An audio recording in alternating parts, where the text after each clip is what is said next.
અંબાજી મંદિરમાં વિનામૂલ્યે છાશ વિતરણ કરવામાં આવ્યું। ગરમીના પ્રકોપને લઈને ભક્તો માટે છાશ વિતરણ કરવામાં આવ્યું। ભક્તો દર્શન બાદ છાશનો લાભ લઈ રહ્યા છે। ગરમી રહેશે ત્યાં સુધી છાશ વિતરણ અહીંયા ચાલુ રહેશે અને આગામી દિવસોમાં પણ જ્યાં સુધી ગરમી રહેશે ત્યાં સુધી આપણે વિતરણ છાશનું ચાલુ રાખવાના છીએ। સાથે સાથે એનાથી સનસ્ટ્રોક વગેરે ઓછું લાગે અને લોકોને રાહત મળે। સાથે સાથે થોડા દિવસ પહેલા એક દિવસ પહેલા આપણે દરેક આજે આવતા ગરમીના બચવા માટે દરેકને આપણે ઓઆરએસના પેકેટ ઓઆરએસ પણ આપ્યા હતા। વડોદરાથી સમાચાર આવી રહ્યા છે। એમજીવીસીએલનો મોટો છબરડો સામે આવ્યો છે। ગ્રાહકને 13.45 લાખનું બિલનો મેસેજ આવ્યો। સ્માર્ટ મીટર લગાવ્યા બાદ બીજો આ છબરડો સામે આવ્યો છે। જેલપુર રોડ ઉપર રહેતા પરિવારને આ બિલ આવ્યું છે। વીજ કચેરીએ રજૂઆત માટે આ પરિવાર પહોંચ્યો છે।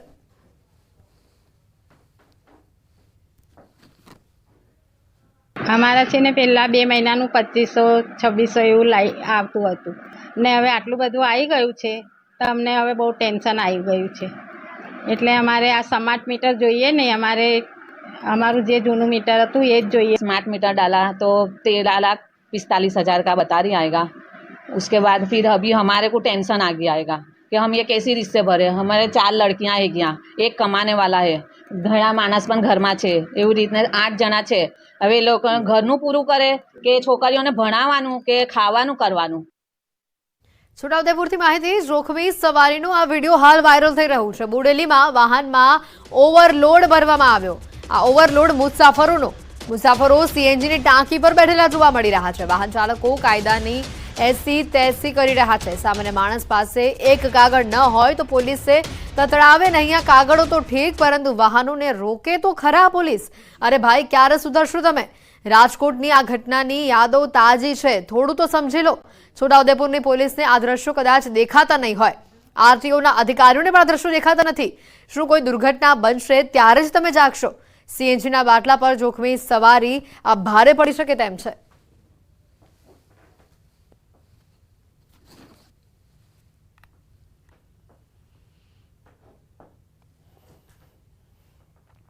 છોટાઉદેપુરના નસવાડી તાલુકામાં એમજીવીસીએલની બેદરકારી સામે આવી છે। નસવાડી તાલુકાના ગ્રામ્ય વિસ્તારોમાં ખેતરોમાં વીજ પોલ તદ્દન નમેલી હાલતમાં જોવા મળ્યા, જે કોઈ પણ સમય ધરાશાયી થઈ શકે તેમ છે। અને જેના કારણે કોઈ દુર્ઘટના સર્જાય તો જવાબદાર કોણ, તે સૌથી મોટો સવાલ છે। નમી પડેલા વીજ પોલના કારણે ખેડૂતોના જીવ પણ જોખમમાં મુકાયા છે। ચોમાસાના સમયે ખેતરમાં કામ કરતા ખેડૂતો માટે જીવ જોખમાય તેવી સ્થિતિ સર્જાઈ છે। તો આ ઘટનાને લઈને જવાબદાર કોણ, તે એક સવાલ છે। ગામજનોએ અનેકવાર રજૂઆત કરી છતાં પણ તંત્રની બેદરકારી સામે આવી રહી છે। નમી ગયેલા વીજ પોલ સીધા કરવામાં આવે અને જાડી ઝાખરા દૂર કરવામાં આવે તેવી માંગ ઉઠી છે।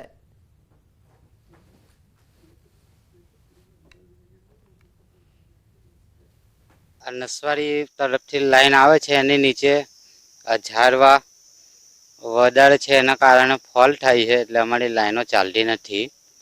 જોખમ તો છે, જવાની એ બીક લાગે, પણ શું કરવાનું। તકલીફ એટલી જ છે કે ઝાડવા વાયડી અડી જ જાય છે અને કોઈ શોર્ટ સર્કિટ થાય તો ઉપાડી છે। ખેડૂતો હવે આવે, ખેતીનો ટાઈમ આવ્યો બરાબર છે, અને ઝાડવા ઉપર લાઈન ઉપર અડી ગયેલા છે અને માણસો તકેદારી રાખતા નથી। આ વિદ્યુત બોર્ડવાળા, વીજ કંપનીવાળા એને જરા તકેદારી લેવું જોઈએ, ઝાડવા કપાવવા જોઈએ, અડી ગયેલા છે।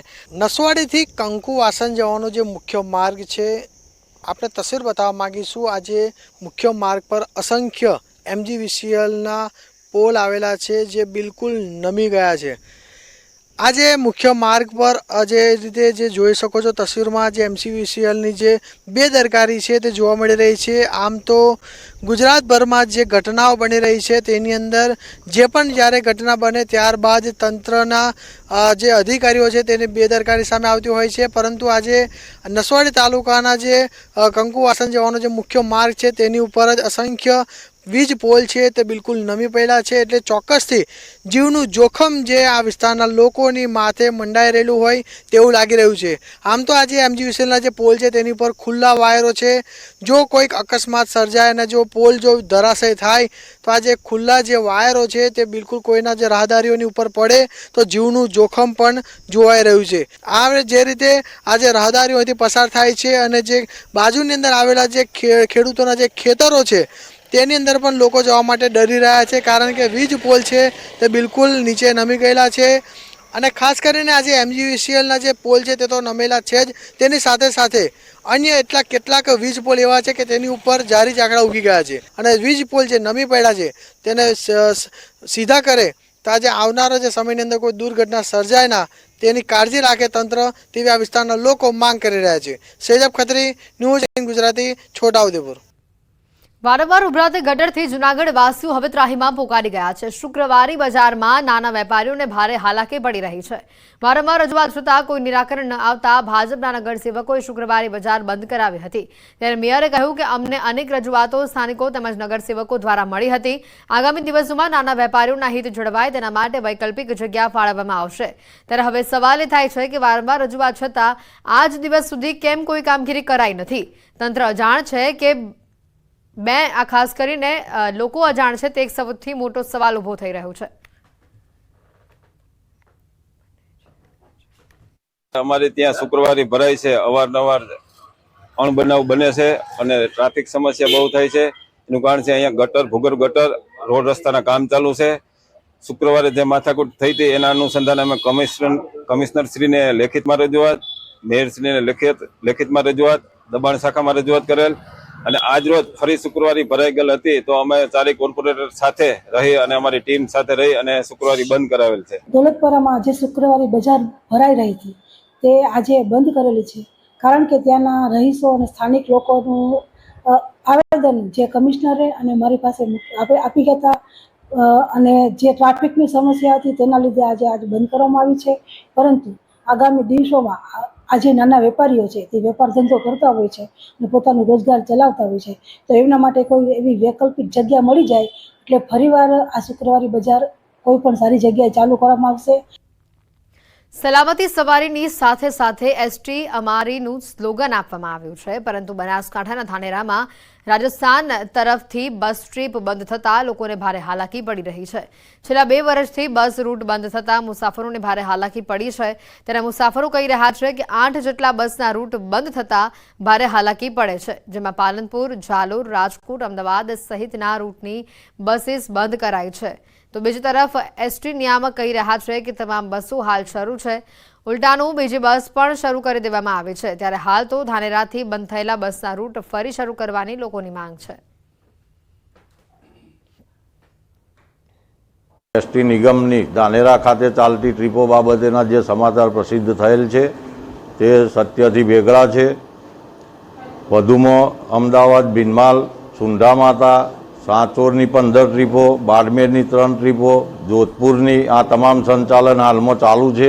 રાજસ્થાન જવા માટે તકલીફ પડે એટલે કહીએ પેસેન્જર બહુ તકલીફ પડી. બસો જ જે જૂના રૂટ હતી ને એ બધી બંધ થઈ ગઈ છે.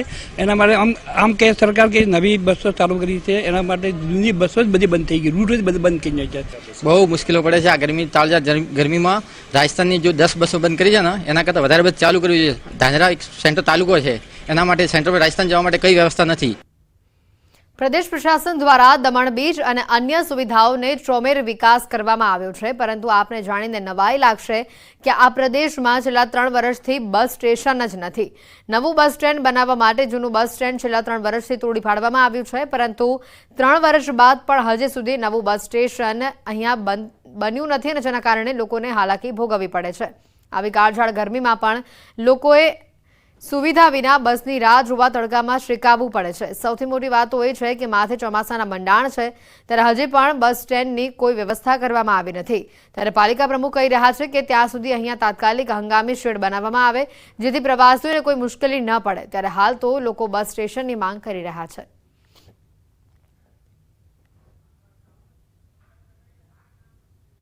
પરંતુ જે આ સુવિધા છે જે શેડ નાખવાની, તે હું કલેક્ટરને રજૂઆત કરીને એ શેડ આપણે નખાવીએ અને ટોયલેટનો બંદોબસ્ત, એ 2 ચીજ તો આપણે તાત્કાલિક કરીએ. પાણીનું છે ને નમતું થોડા જ ડિસ્ટન્સ પર એક રોટરી ક્લબે બહુ સારા સેવાનું કામ કર્યું હતું, ઇનોગ્રેટ કર્યું છે. બસ સ્ટેન્ડ ના હોવાથી અનેક મુસીબતોનો સામનો કરવો પડે છે. બસ સ્ટેન્ડ ના હોવાથી અમને તડકામાં ઊભી રહેવા પડે છે અને કંઈ પણ જાતની સુવિધા નથી અને લોકોને પૂછપરછ કરવા પડે છે અને ચોમાસામાં પણ આ જ હાલત બની રહી છે। यहाँ बस स्टॉप पे जब उतरे तो बस स्टॉप पे आए तो बस स्टॉप पे कुछ है नहीं, सीट भी नहीं है।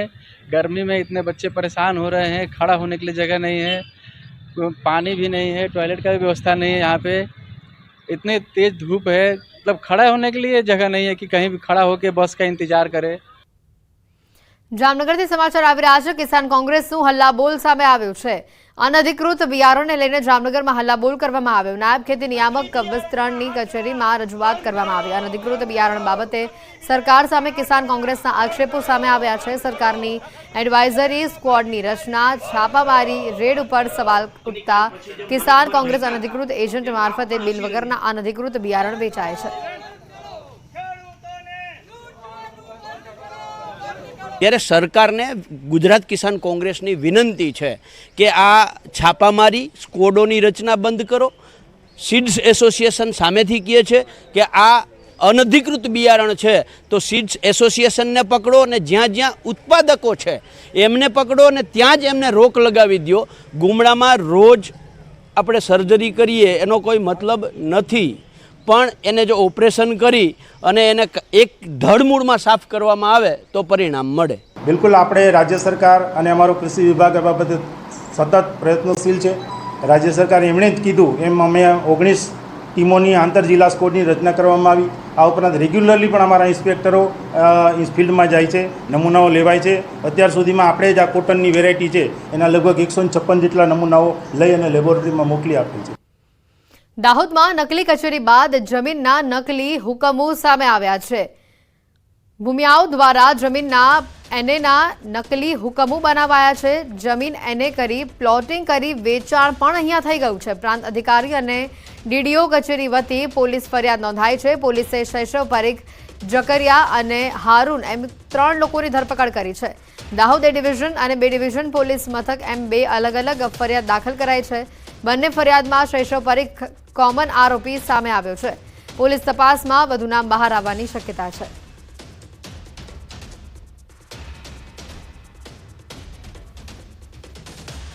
આ લોકો ખોટા એના હુકમો કરી સરકારશ્રીની જે પ્રીમિયમ રકમ છે એ રકમ બચાવવા માટે કે પ્રીમિયમ ના ભરવું પડે તો એનો આર્થિક લાભ મેળવવાનો મુખ્ય ઉદ્દેશ આમાં જણાઈ આવે છે। અને આ લોકો સાથે પણ ચીટિંગ થાય છે, કેમ કે જે આ એને થકી જે પ્લોટિંગ થાય છે અને જે એન્ડ યુઝર છે કે જેને આનો લાભ મળવાનો છે એ પણ આ પ્રકારની કોર્ટ પ્રોસિડિંગ કે એફઆઈઆર દ્વારા ફોજદારી પ્રક્રિયા થવાને કારણે એ લોકોને પણ ભવિષ્યમાં તકલીફ પડે, હાલમાં તકલીફ પડી સંભાવના પૂરેપૂરી છે। પંચમહાલ જિલ્લા પુરવઠા અધિકારી દ્વારા જિલ્લાની કુલ 25 સરકારી સસ્તા અનાજની દુકાનમાં ગેરરીતિ મળી આવતા કાર્યવાહી કરવામાં આવી છે। 18 સરકારી સસ્તા અનાજની દુકાનના પરવાના કાયમી ધોરણે રદ કરવામાં આવ્યા છે અને 7 પરવાના 90 દિવસ માટે રદ કરવામાં આવ્યા છે। આ ઉપરાંત દુકાનદારો પાસેથી 37 લાખ કરતા વધુ રકમનો દંડ પણ લેવામાં આવ્યો છે।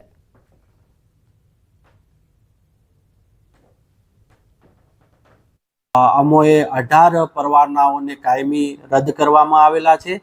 7 પરવાનાને 90 દિવસ માટે સસ્પેન્ડ કરવામાં આવેલા છે। આમ મળીને કુલ 25 પરવાનેદારો સામે કાયદેસરની કાર્યવાહી કરી છે। વડોદરામાં જીએસએફએ દ્વારા ફૂટબોલ ચેમ્પિયનશિપનું આયોજન કરવામાં આવ્યું। જીએસએફએ ફૂટબોલ ક્લબ વિમેન્સ ચેમ્પિયનશિપની રોમાંચક ફાઇનલ મેચમાં ARA football club Baroda football academy સામે 7 વિરુદ્ધ 3 ગોલથી વિજેતા બની હતી। મેચના પ્રથમ હાફમાં એઆરએ દ્વારા એક જ ગોલ થયો હતો અને બરોડા ફૂટબોલ એકેડેમીએ 2 ગોલ કરી લીધા, પરંતુ બીજા હાફમાં એઆરએ ધડાધડ 6 ગોલ ફટકારી દીધા હતા। બરોડા ફૂટબોલ એકેડેમી વળતી લડત ના આપી શકી અને બીજા હાફમાં માત્ર એક જ ગોલ કરી શકી અને આ મેચ ગુમાવી હતી। વડોદરાના સમા સ્પોર્ટ્સ કોમ્પ્લેક્સ ખાતે ફૂટબોલ ટુર્નામેન્ટમાં ગુજરાતની વિવિધ ટીમો ભાગ લઈ રહી છે। બોયઝમાં 15 ખાસ કરીને બોયઝમાં 15 ક્લબ છે, વિમેન્સમાં 4 ક્લબે ભાગ લીધો છે, તો બોયઝની ટીમમાં જગરનોટ એફસીએ ગોટ એફસીને પછાડ્યું છે। વિજેતા ટીમ ઓલ ઇન્ડિયા ફૂટબોલ ફેડરેશનની ચેમ્પિયનશિપમાં આવતા વર્ષે યોજાનારી છે અને જેમાં તે ચેમ્પિયનમાં ભાગ લેશે। જીએસએફએની ફૂટસલ ક્લબ ચેમ્પિયનશિપ છે, જેમાં ગુજરાત આખાની ક્લબ પાર્ટિસિપેટ કરતી હોય છે અને આમાં બોયઝમાં 15 ટીમે પાર્ટિસિપેટ ક્લબ્સે કર્યું હતું અને વુમન્સમાં 4 ક્લબ્સે પાર્ટિસિપેટ કર્યું હતું। અત્યારના ફાઇનલ મેચ રમાઈ રહ્યો છે, જે જગરનોટ એફસી વર્સિસ ગોટ એફસીનો રમાયેલો છે। આ ટુર્નામેન્ટમાં જે પણ ચેમ્પિયન થાય ટીમ ઓલ ઇન્ડિયા ફૂટબોલ ફેડરેશનની ફૂટસલ ક્લબ ચેમ્પિયનશિપમાં આવતા વર્ષે ભાગ લેશે.